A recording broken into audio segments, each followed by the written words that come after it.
자, 그래서 다니엘서의 주제는 뭐냐? 열왕의 때에 하나님께서 세우실 한 나라. 이게 다니엘서의 주제입니다. 다니엘서는 크게 두 부분으로 나누어지는데요. 1장부터 6장은 포로 중에 일어났던 역사적인 사건들을 진술하는 내용입니다. 그리고 7장부터 12장은 좀 달라지는데요. 하나님께서 장차 이루실 하나님의 나라 건설에 대한 묵시적인 말씀입니다. 그래서 1장부터 6장 앞부분의 역사적인 사건들은 자기 백성들과 함께 바벨론으로 내려가신 하나님께서 자신의 거룩하심을 어떻게 나타내셔서 영광과 찬양을 받으셨는가를 증언하는 데 중심점이 있습니다. 그래서 하나님께서 그곳에서 역사하시는 모습들이 다니엘과 또 그 친구들과 같은 이런 사람들을 통해서 이루어지는 것을 볼 수가 있고요. 다니엘서는 유다왕 여호야김이 다스린 지 3년이 되는 해에 바벨론 왕 느부갓네살이 예루살렘에 이르러서 성을 에워쌌더니라고 하면서 시작이 됩니다. 여호야김은 유다 왕 18대 왕이죠. 18대. 그 다음에 19대, 20대에 가서 멸망당하지 않습니다. 완전히 포로로 잡혀가는데요. 이것이 바벨론의 1차 침공입니다. 그런데 성경은 하나님이 그의 손에 넘기시네라고 말씀하고 있습니다. 1장 2절에 그리하여 성전 기명들과 귀족들을 사로잡아갔는데 그 중에 다니엘과 세 친구가 끼어 있었습니다. 1차 침공에 의해서 포로로 잡혀가는 거죠. 그러므로 다니엘서를 대할 때에 하나님은 어찌하여 자기 도성과 백성들을 대적에게 붙이셨는가 하는 이런 문제와 이처럼 선민 이스라엘이 멸망당한 상황에서 이 여러 왕들의 시대에 하늘의 하나님이 한 나라를 세우시리니 하시는 하나님의 해답이 무엇인가 하는 점을 염두에 두어야만 다니엘서를 기록한 목적대로 대하는 것이 됩니다. 그 포인트를 놓치면 안 된다는 것이죠. 그래서 하나님은 어째서 자기 도성과 백성을 대적에게 붙이셨는가라고 하는 그 문제, 다니엘서 안에서 드러난 문제고요. 그러나 또 선민 이스라엘이 멸망당한 상황에서 이 여러 왕들의 시대에 하늘의 하나님이 한 나라를 세우셨다라고 하는 해답, 하나님의 해답이 무엇인가, 어떻게 드러났는가 라고 하는 것을 염두에 두고 이 다니엘서를 보아야만 다니엘서를 바르게, 다니엘서가 기록된 목적대로 볼 수가 있게 되는 것입니다. 자, 먼저 문제를 한번 살펴볼까요? 하나님은 어찌하여 자기 도성과 백성들을 대적에게 붙이셨습니까? 자, 이 점을 다니엘은 기도를 통해서 자백하고 있는데요. 9장 5절 6절 말씀을 보시면요, 같이요. 우리는 이미 범죄하여 패역하며 악행하며 반역하여 주의 법도와 규례를 떠났사오며 우리가 또 주의 종 선지자들이 주의 이름으로 우리의 왕들과 우리의 보관과 조상들과 온 국민에게 말씀한 것을 듣지 아니하였나이다. 예. 자, 이게 기도를 통해서 하나님 앞에 드리는 자백입니다. 저들이 범한 반역이 무엇입니까? 이 점에서 우리가 유념해야 할 점은 구약교회가 징벌을 당하게 된 원인이, 제가 누누이 말씀드리는 겁니다만은 윤리적인 죄가 우선이 아니라는 겁니다. 그죠? 우선은 뭐가 죄입니까? 그들의 치명적인 죄는 우상숭배입니다. 우상숭배라고 하는 신학적인 죄 때문이라고 하는 점입니다. 이처럼 우상숭배를 했다는 것은 하나님께서 아브라함과 다윗에게 세워주신 메시아 언약을 버리고 다른 신을 쫓았음을 가리키고 있는 것입니다. 다시 말해서 메시아 언약을 버렸다라고 하는 것은 주님 이외에 다른 것으로 구원을 받고 다른 것으로 복을 받으려고 하는 것이죠. 다시 말해서 메시아 언약을 얻는 겁니다. 이것을 다니엘은 반역이라고 말씀하고 있습니다. 9장 5절에서 반역이라고 말씀하고 있습니다. 하나님께서도 에레미야 11장 9절에 보시면 유다인과 예루살렘 주민 중에 반역이 있도다 라고 말씀하고 있습니다. 그리고 에스겔 17장 20절에 보면 끌고 바벨론으로 가서 나를 반역한 그 반역을 거기에서 심판할지며 라고 말씀하십니다. 그러니까 여러분, 한마디로 얘기해서 신구약을 막론하고, 그 신구약을 막론하고 멸망당하게 되는 원인은 뭐죠? 한마디로 얘기해서 예수 그리스도를 배척했기 때문인 것입니다. 구원은 오직 예수 그리스도의 구속을 통해서만이 가능하여진다라고 하는 점에 우리는 확고해야만 합니다. 그것이 구약이든 그것이 신약이든. 그래서 9장 13절에 보면 모세의 율법에 기록된 대로 이 모든 재앙이 이미 우리에게 내렸사오나 라고 진술하고 있는 것입니다. 모세는 유언과 같은 신명기서에서 경고했죠. 신명기 30장 15절, 그 다음에 17절 18절을 보면요, 보라 내가 오늘날 같이요, 보라 내가 오늘날 생명과 복과 사망과 화를 내 앞에 두었나니, 이게 15절이고요. 17절 18절, 그러나 내가 만일 마음을 돌이켜 듣지 아니하고 유혹을 받아 다른 신들에게 전하고 그를 섬기면 내가 오늘 너희에게 선언하노니 너희가 반드시 망할 것이니, 반드시 망할 것이다 라고 말씀하고 있는 것입니다. 그러나 슬프게도 그들은 망했죠. 그대로 망했습니다. 그것이 구약교회가 심판당하게 된 원인이요 문제인 것입니다. 그들은 메시아 언약을 붙잡지 않았던 것입니다. 우상숭배를 한 것입니다. 결국은 예수 그리스도를 배척한 것입니다. 예수 그리스도로 말미암아 구원받고 예수 그리스도로 말미암아 복받는 것을 거절한 것입니다. 자, 이럴 경우 즉 예루살렘이 멸망하고 성전이 불에 타고 백성들이 포로로 끌려가게 되는 경우 중요하게 대두되는 문제가 있습니다. 그것은 하나님의 거룩한 이름, 영예에 관한 문제인 것입니다.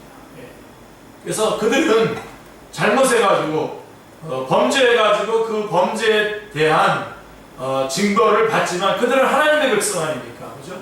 하나님의 백성이, 하나님을 소유한 하나님의 백성이 다른 자들에게 당하고 하나님의 이름이 패배로 끝난다면 그것은 하나님의 명예에 문제가 생기는 거죠. 보세요. 느부갓네살은 성전 기명들을 가져다가 자기 신들의 신전에 가져다가 그 신들의 보물창고에 두었다고 1장 2절은 말씀하고 있습니다. 정말 하나님의 이 거룩한 그 물건들이, 거룩한 것들이 지금 농락당하고 있는 것이죠. 하나님의 이름이, 하나님의 명예가 지금 더럽혀지고 있는 것입니다.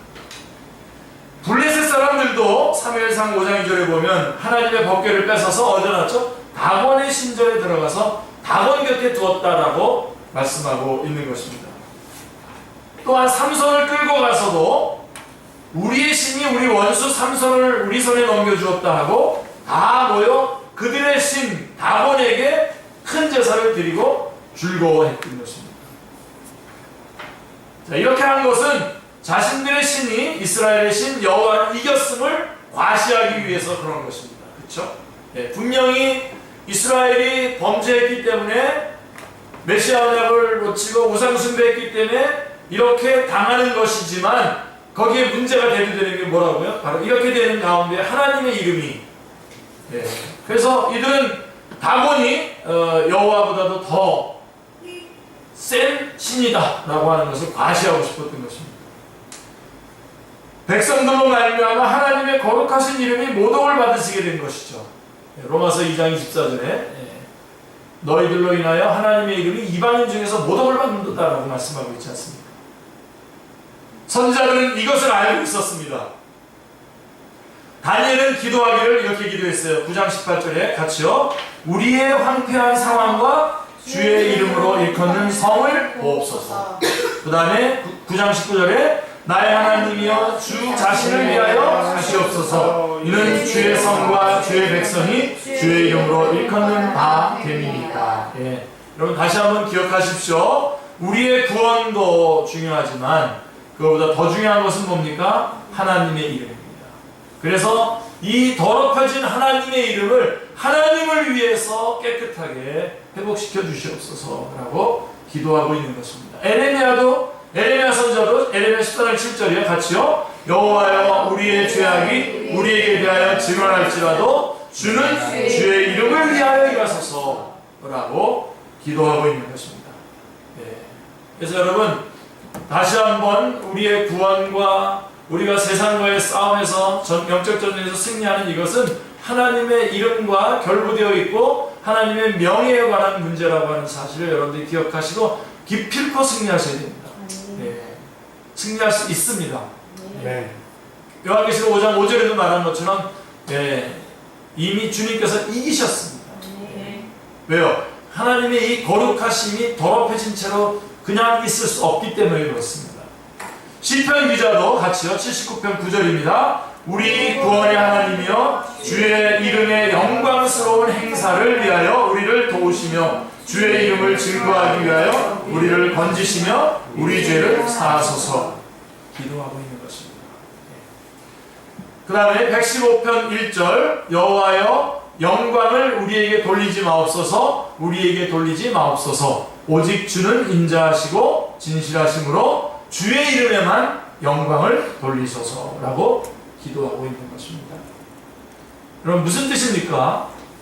네, 포로에서 귀환하게 해달라는 것입니다. 그런데 이것이 자신들의 영광, 자신들의 회복을 위한 것이 아니라 누구? 하나님의 영광, 하나님의 이름을 위해서 그러라는 것입니다.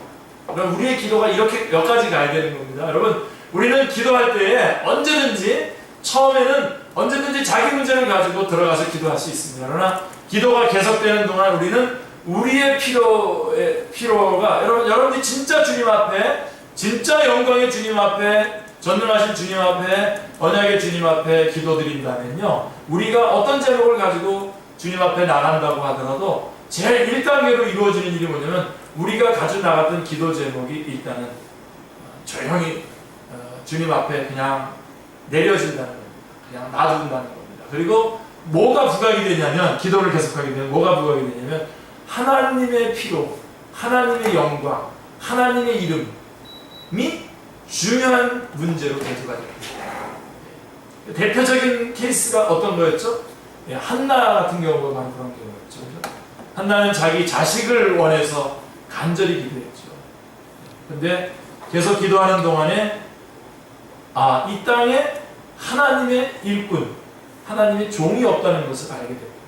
그래서 기도가 어떻게 바뀌냐면 하나님 저에게 자식을 주시면 주님 앞에 드리겠습니다. 그리고 진짜로 드렸죠. 나중에 진짜로 드렸어요. 그게 사무엘입니다. 진짜로 드렸어요. 제가 이렇게 해보니까요 안 드릴 수 있는 핑계를 대려면 핑계를 한 50가지 정도는 될 수 있겠더라고요. 근데 하나도 핑계되지 않고 고스란히 그대로 주님 앞에 드렸습니다. 그러니까 그의 기도는 처음에 자기의 문제를 해결하기 위해서 하나님 앞에 나갔지만 그는 결국은 하나님의 필요를 보게 됐고 그것을 간구하게 됐고 하나님께서는 그것을 응답해 주신 겁니다. 그리고 난 다음에 사무엘을 바쳤는데 하나님께서는 또 그 가정에 많은 자녀들을 주셨던 거 여러분 기억나시죠? 그래서 이 우리를 포로에서 귀환시켜 주십시오라고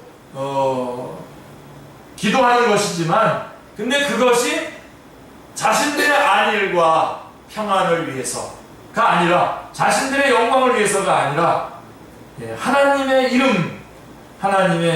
이름만 영광받기를 원한다라고 말씀하고 있는 것입니다. 자신들은 죄값으로 증거를 당해 마땅하지만 자신들 때문에 하나님의 이름이 모독을 당하는 것은 견딜 수가 없다는 뜻입니다. 여러분 안에 이런 마음이 있으십니까? 이런 마음이 가장 우선이 되어야 됩니다. 이렇게 살아가는 것을 신학적 관점이라고 합니다. 하나님의 이름과 하나님의 영광을 모든 우선권에다 두고 모든 것을 거기에 맞춰서 신앙생활하고 거기에 맞춰서 행하는 것을 그렇게 말하는 것입니다. 그거를 특별한 특별한 결단을 하지 않아도 항상 늘 그렇게 하는 것을 영성이라고 말합니다. 영성의 하이라이트가 뭐냐? 예, 특별한 결단을 하지 않아도 항상 하나님의 말씀에 순종할 수 있는 상태. 항상 하나님의 영광을 우선권에 놔두고 모든 것을 그렇게 바라거든요. 그래서 내가 이게 좋다 저거 좋다 이런 게 없어요. 예, 우리는 하나님께 영광이 돌아가는 것이 좋은 거예요. 우리는. 그래서 만약에 고기를 먹는 것이 하나님의 영광을 가리는, 내가 고기를 먹는 것, 이 순간 고기를 먹는 것이 하나님의 영광을 가리는 것이라면 안 먹겠다는 겁니다. 바울은 뭐라 하냐면 영원히 안 먹겠다 그랬어요. 그렇게까지 말했어요.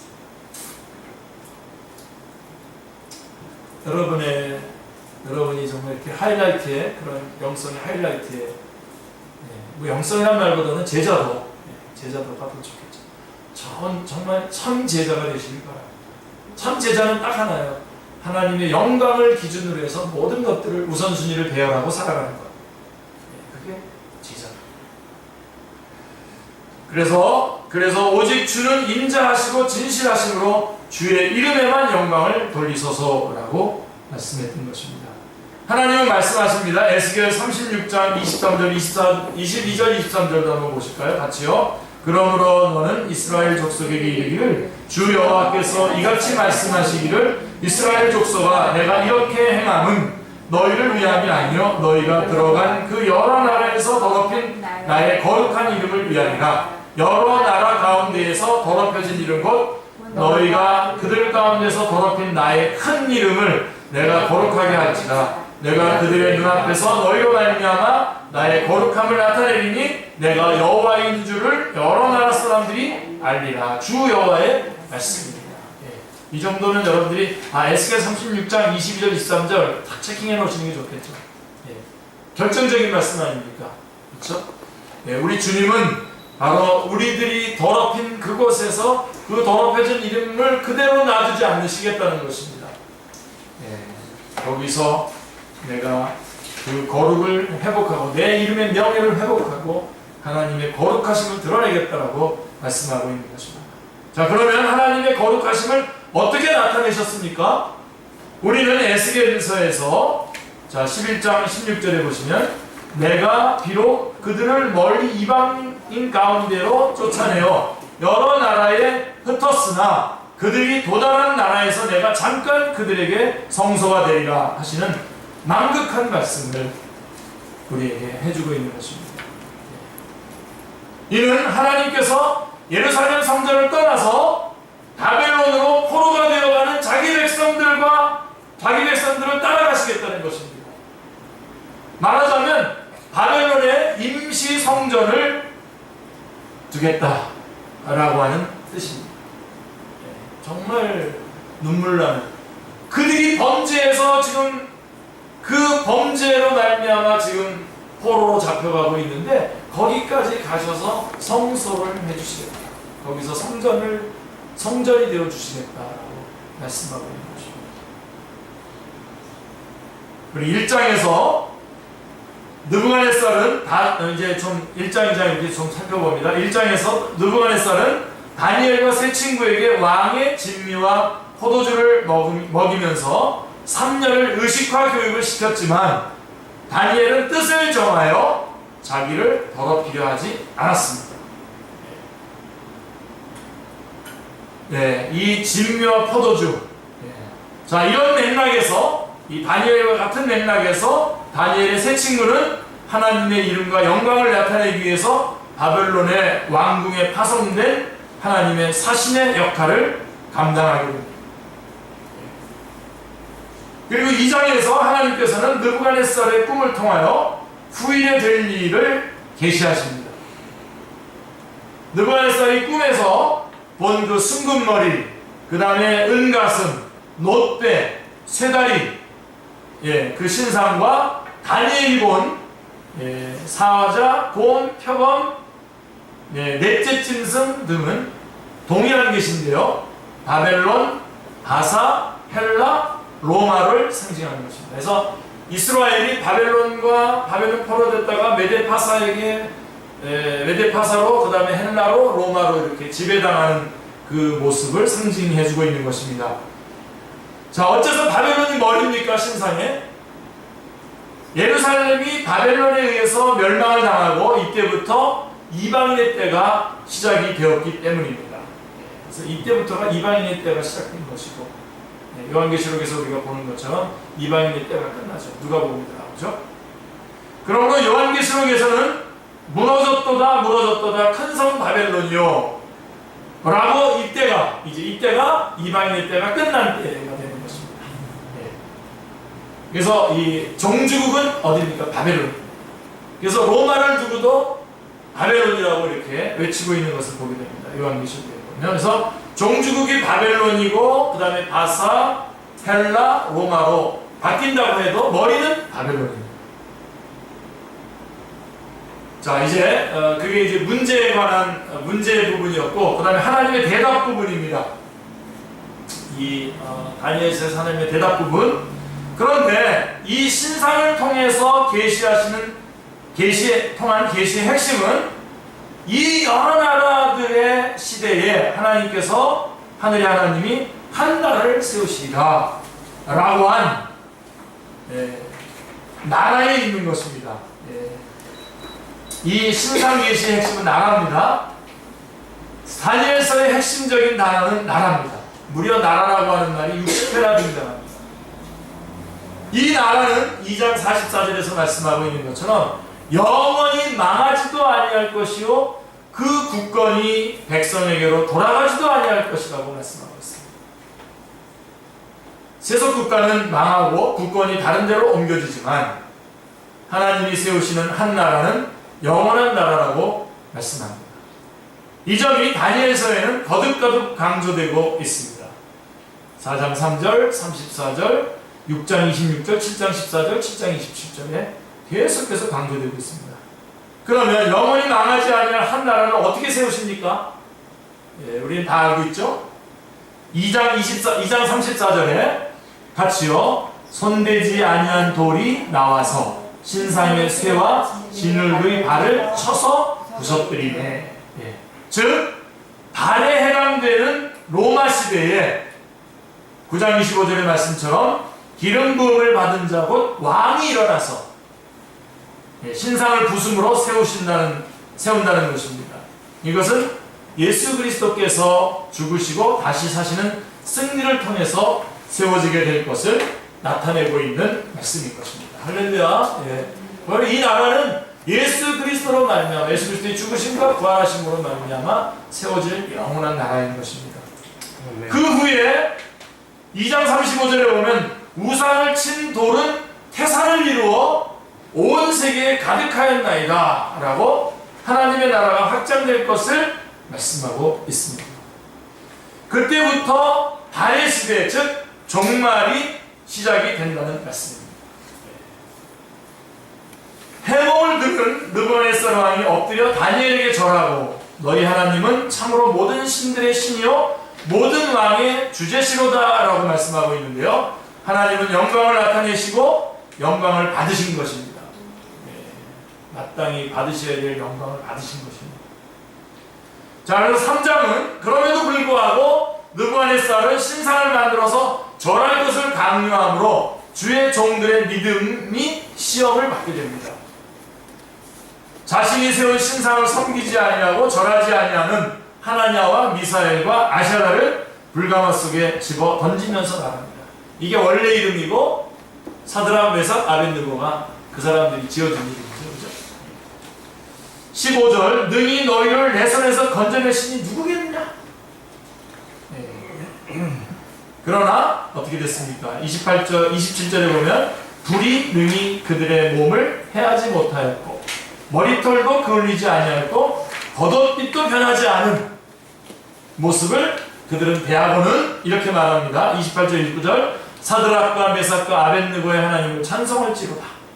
그가 그의 천사를 보내사 자기를 의뢰하고 그들의 몸을 바쳐 왕의 명령을 거역하고 그 하나님 밖에는 다른 신을 섬기지 아니하며 그에게 절하지 아니한 종들을 구원하셨도다. 그러므로 내가 이제 조서를 내리노니 각 백성과 각 나라와 각 언어를 말하는 자가 모두 사드락과 메삭과 아벳느고의 하나님께 경솔히 말하거든 그 몸을 쪼개고 그 집을 거름터로 삼을지니 이는 이같이 사람을 구원할 다른 신이 없음이로다 라고 말합니다. 이것이 거룩하심을 나타내시는 겁니다. 얼마나 위대한 승리입니까? 할렐루야. 네. 그리고 다니엘을 사자굴에서 구원해냈을 때에도 다리오 왕이 6장 26절에서 이렇게 찬양을 합니다. 내 나라 바늘 아래에 있는 사람들은 다 다니엘의 하나님 앞에서 떨며 두려워할지니 그는 살아계신 하나님이시요 영원히 변하지 않으신 이시며 그의 나라는 멸망하지 아니할 것이요 그의 권세는 무궁할 것이며 라고 말씀하고 있습니다. 찬양을 하고 있는 것입니다. 그러니까 지금 우리 주님은 그들의 죄, 이스라엘의 죄로 말미암아 포로로 잡혀가서 더럽혀진 그 이름, 실추된 하나님의 이름을 다시 다 회복시키고 그 거룩함을 드러내고 계시는 것입니다. 우리 하나님 이런 하나님이십니다, 여러분. 그러니까 여러분도 좀 손해본 것 같고 억울한 것 같을 때에도 절대로 여러분 낭망하지 마십시오. 우리 주님께서 다 알고 계십니다. 그리고 특별히 여러분들이 하나님의 명예를 걸고 손해를 봤다면 기뻐하십시오. 기뻐하십시오. 그 대신 뭐 몇 배로 갚아준다 이런 말은 제가 못하겠습니다. 그러나 기뻐하십시오. 하나님 보고 계십니다. 어떤 분이 그 글에 이런 글 썼더라고요. 하나님의 자존심. 저도 한번 하나님의 자존심 그래가지고 컬럼을 하나 써서 여러분들한테 돌린 적이 있었는데 하나님도 여러분 자존심이 있습니다. 하나님의 이름을 위해서 살아가는 자. 그것 때문에 만약에 이 땅에서 어떤 피해를 보고 손해를 본다면 절대로 하나님께서 그거를 그대로 손해로 놔두시지 않을 뿐만 아니라 또 우리를 하나님의 이름으로 우리를 힘들게 하는 사람들에 대해서 하나님께서 절대로 조치를 취하시지 그냥 놔두시지 않습니다. 근데 이제 우리의 기도는 그들도 다시 돌아와서 주님 앞에서 잘 되기를 원해야 되겠죠. 그러니까 여러분 하나님의 명예를 가지고 여러분들이 손해를 봤다거나 아니면 하나님의 명예 때문에 하나님의 이름 때문에 하나님의 영광 때문에 여러분들이 어떤 어려움을 겪었거나 여러분 기뻐하시기 바랍니다. 하나님 아십니다. 지금 보세요. 다니엘서 통해서 우리에게 보여주시는 모습이 뭡니까? 하나님은 그 거룩함을 다 회복시키시는 거죠. 할렐루야. 아마 여러분들 우리 아마 축제교회 성도들 참 신앙생활 잘하는 거죠. 참 어떻게 보면 풍족한 가운데 서로 풍족한 가운데 신앙생활 하는 것도 참 좋겠지만 그러나 여전히 바른 길을 바른 신앙의 길을 가기 위해서 여러분들이 끝까지 이렇게 변함없이 이 길에서 여러분들이 막 즐겁지 않더라도 막 외부적으로 그러니까 일시적으로 기쁜 일들이 안 일어난다고 하더라도 그 궁극적인 기쁨을 놓고 말씀대로 그냥 묵직하게 이렇게 살아가는 신앙생활하는 것, 여러분 잘하고 있는 겁니다.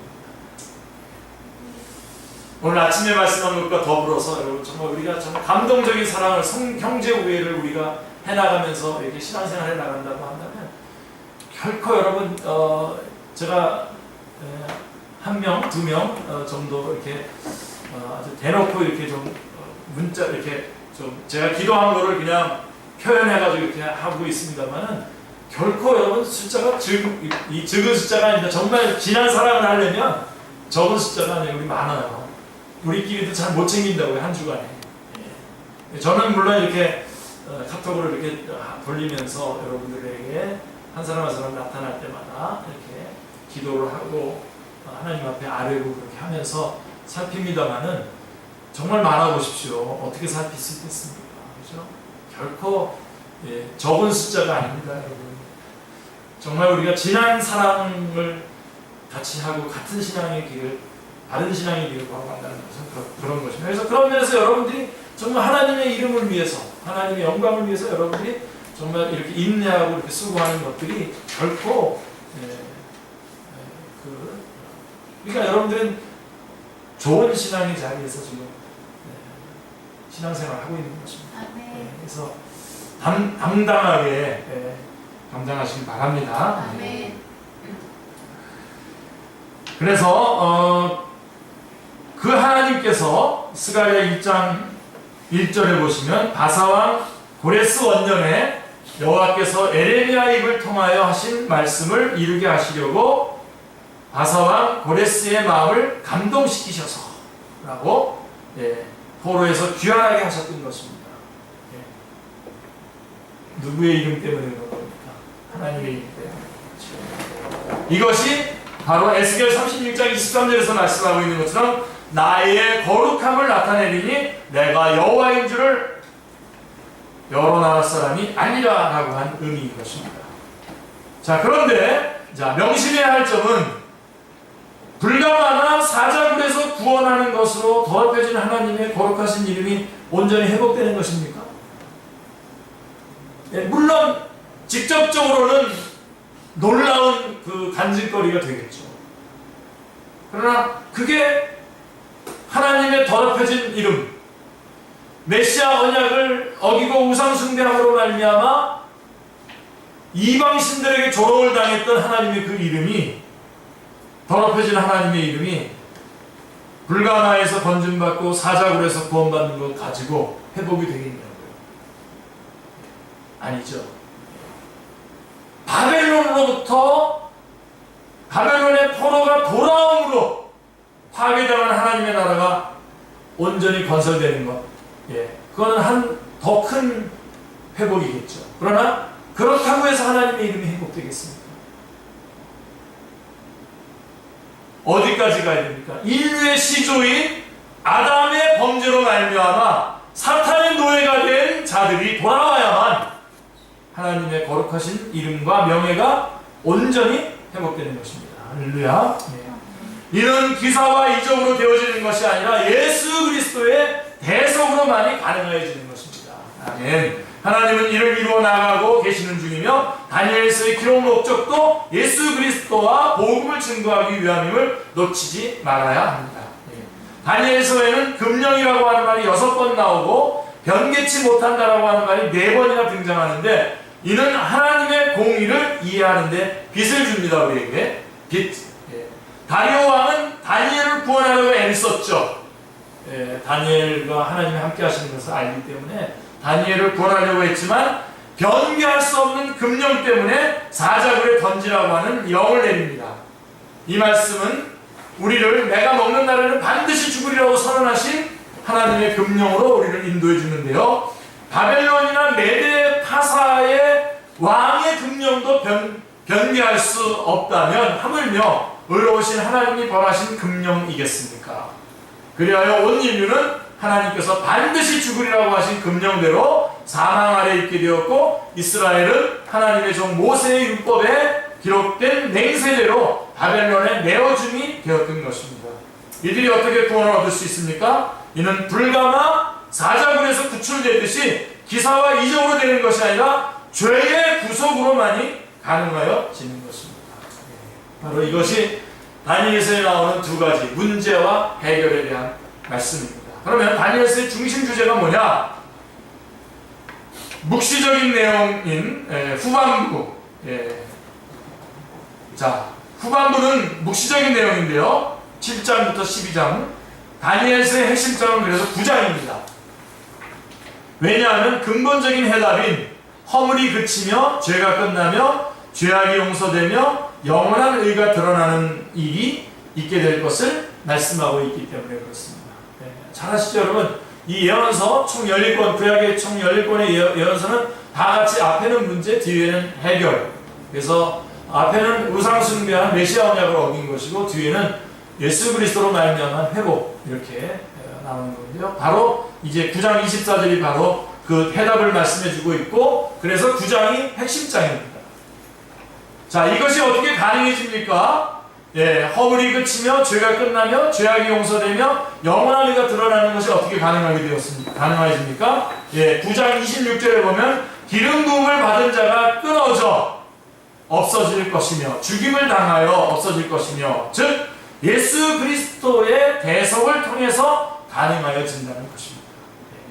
9장 26절이 핵심 말씀이죠. 이처럼 다니엘서에는 기름 부음을 받은 자 9장 26절, 왕 9장 25절, 고난 9장 26절, 속죄 9장 24절, 부활 12장 2절, 재림 7장 13절, 심판 나라를 얻음 7장 22절, 이런 복음적인 요소들이 가득 들어 있습니다.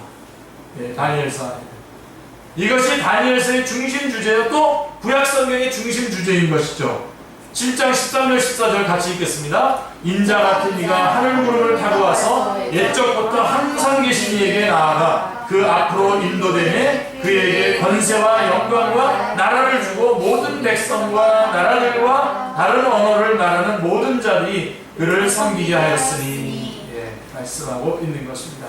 또한 옛적부터 7장 22절을 보면 옛적부터 항상 계신 이가 와서 지극히 높으신 이의 성도들을 위하여 원한을 풀어주셨고 때가 이름에 성도들이 나라를 얻었더라 라고 말씀하고, 이 나라와 왕이 하나님이 다윗에게, 이 나라와 왕은 하나님이 다윗에게 말한 사무엘하 7장 16절에 바로 내 집과 내 나라, 이건 다 암송하셔야 되는데요, 내 집과 내 나라가 내 앞에서 영원히 보존되고 내 왕위가 영원히 견고하리라 라고 세워주신 언약과 동일한 것이죠. 바로 메시아 언약인 것입니다.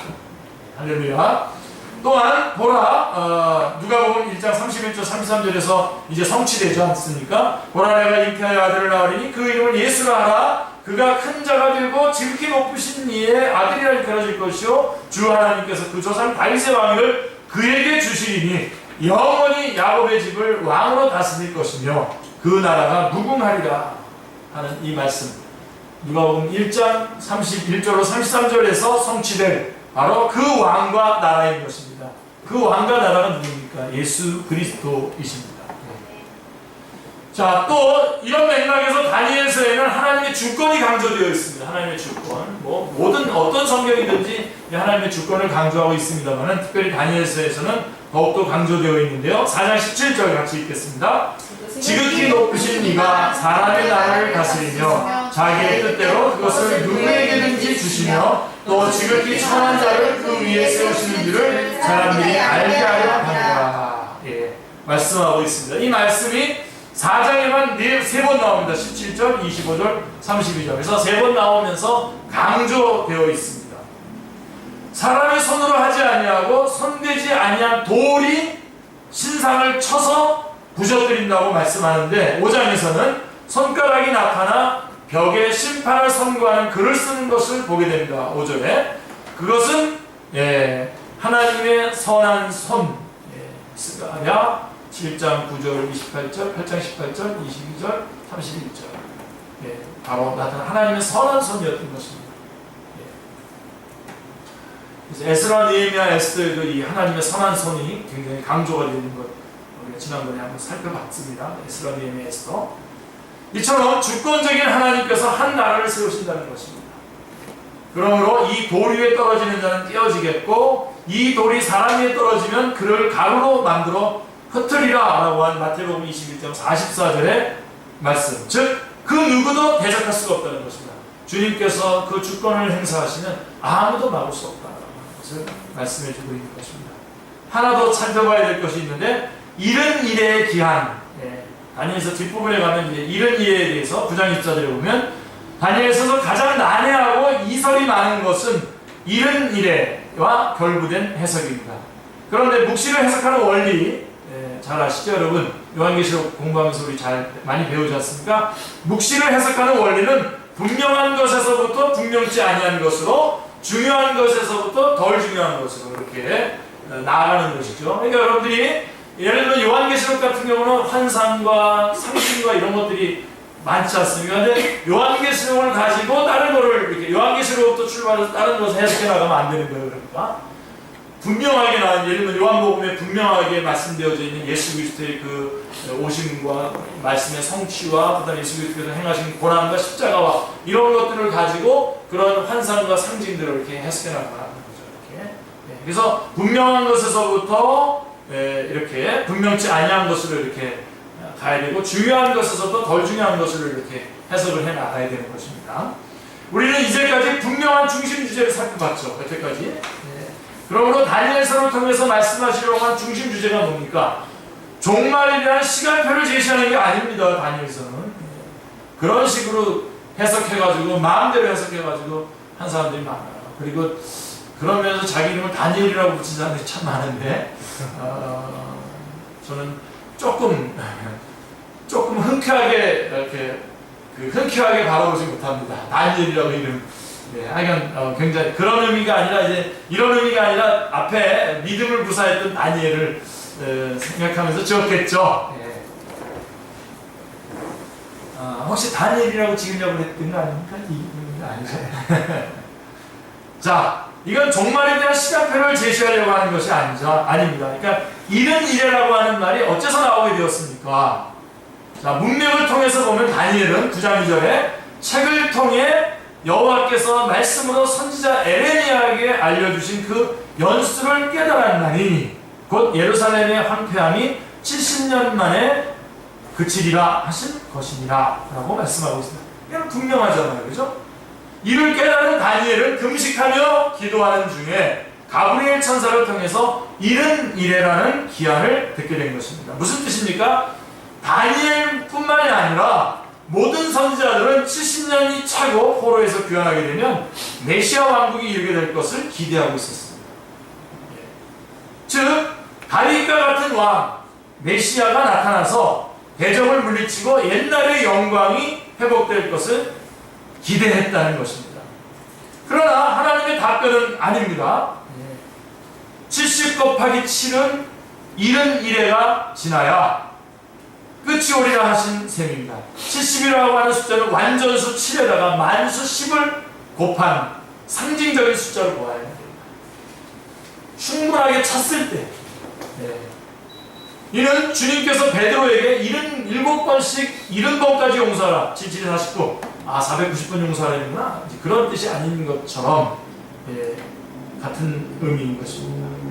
그래서 10장 14절에 보면 이는 이 환상이 오랜 후의 일임이라 라고 말씀하고 이 환상은 오랜 후의 일임이라 힌트가 딱 주어지지 않아요? 그래서 다니엘서에는 이른 이래뿐만이 아니라 2300주야 주야가 2300이면은 얼마 없는 1100 얼마죠? 그죠? 1291 1335일 이런 숫자들이 많이 등장합니다. 이걸 억지로 적용시키려고 무리를 가하기보다는 겸비한 마음으로 때와 시기는 아버지께서 자기의 권한에 두셨음을 인정하는 것으로 우리는 족하다고 할 것입니다. 다니엘서에서 이 부분이 해석이 좀 어렵지만 우리가 이것은 이 때와 기한은 주님께서 주님의 권한 안에 있구나. 아멘. 그러고서 그대로 받아들이시기 바랍니다. 신약성경은 에베소 1장 9절에 때가 참 경륜이라고 말했고 갈라디아서 4장 4절은 그 유명한 말씀이죠. 때가 참에 하나님이 그 아들을 보내서 여자에게 낳으시고 이렇게 말씀할 뿐 결코 숫자 노름을 하고 있지 않다는 사실입니다. 그리고 짐승과 뿔이 아무리 많이 나타난다고 하여도 그것들은 한 몸에 붙은 지체들일 뿐이라는 것입니다. 자, 마지막 다니엘서의 기록 목적 이 뭡니까?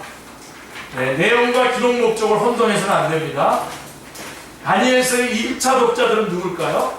다니엘서를 1차적으로 받은 독자들이 누굽니까? 그것은 느부갓네살이나 바벨론 사람들이 아니라 포로 중에 있는 하나님의 백성들임을 명심해야 합니다. 그래서 첫째는 반역, 우상 숭배한 자기 백성들을 깨우치기 위해서 다니엘서는 기록된 것입니다. 직접적이죠. 느부갓네살에게 보여주신 신상계시 2장, 불가마에서의 구원 3장, 교만한 느부갓네살의 징벌 4장, 잔치자리에 나타나 심판을 선포하는 그 손가락 5장, 사자굴에서의 구원 6장 등을 대하면서 저들은 얼마나 통회하며 자박했습니까? 하나님의 이 역사하심을 보면서 그 백성들이 얼마나 그렇게 주님 앞에 바로 서지 못했었던 지난날을 얼마나 후회했겠습니까? 하나님은 에레미야 선지자를 통해서 말씀하십니다.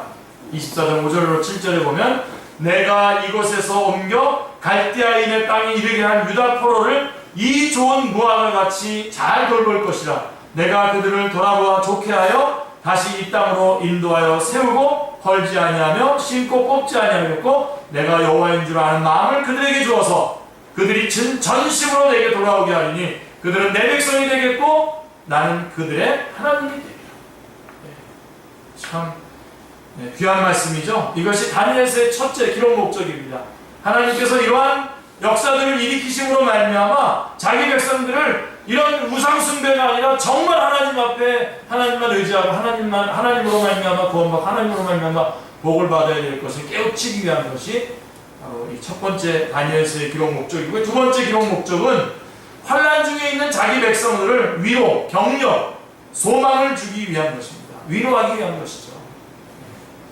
자신들의 처지를 돌아보았을 때 얼마나 낙심이 되겠습니까? 죄 지은 것, 지난날에 죄 지은 것도 속상하고 또 지금 이런 상태로 놓여있고 하나님의 그 사랑을 제대로 받지 못했던 것들을 다 속상할 거 아닙니까? 그리고 지금 겪고 있는 포로 생활, 그래서 주님을 마음대로 주님을 부르지도 못하면서 겪는 그 고난들 가운데서 얼마나 낙심이 되었겠습니까? 그런 중에서도 다니엘서를 통해서 하나님의 구원 계획을 알게 되었을 때에 다시 또 돌아갈 그런 구원 계획을 알게 됐을 때 용기와 격려를 받았을 것입니다. 그래서 기록했고요. 세 번째는 경고를 하기 위해서인 것입니다. 구약교회가 어찌하여 바벨론에 내어줌이 됩니까? 어찌하여 안티오쿠스 에피파네스라고 하는 적그리스도에게 짓밟히게 될 것이라고 말씀합니까? 그게 이제 그 다니엘서 7장 이후에 나오는 그 예언들이 신약과 구약 중간에 나오는 그 안티오쿠스 에피파네스에 의해서 짓밟히는 그런 내용들입니다. 이거 왜 이렇게 구약교회가 이렇게 된 것입니까? 8장 12절에 그의 악으로 말미암아 백성이 매일 드리는 제사가 넘긴 바 되었고, 그 다음에 13절에 죄악에 대한 일과 성소와 백성이 내어준 바 되며 짓밟힐 일이라고 말씀하고 있는 것입니다. 적그리스도에게 붙임 바 되고 내어준 바 되었다는 점을 명심하시기 바랍니다. 그래서 예루살렘의 멸망도 하나님이 느부갓네살에게 내어주셨기 때문입니다. 왜 내어주십니까? 8장 23절에서 교회 내에 안역자들이 가득하기 때문에 그래서 한 왕이 일어나리라 라고 말씀하신 것입니다. 알곡과 쭉정이를 가리기 위해서라고 하는 것입니다.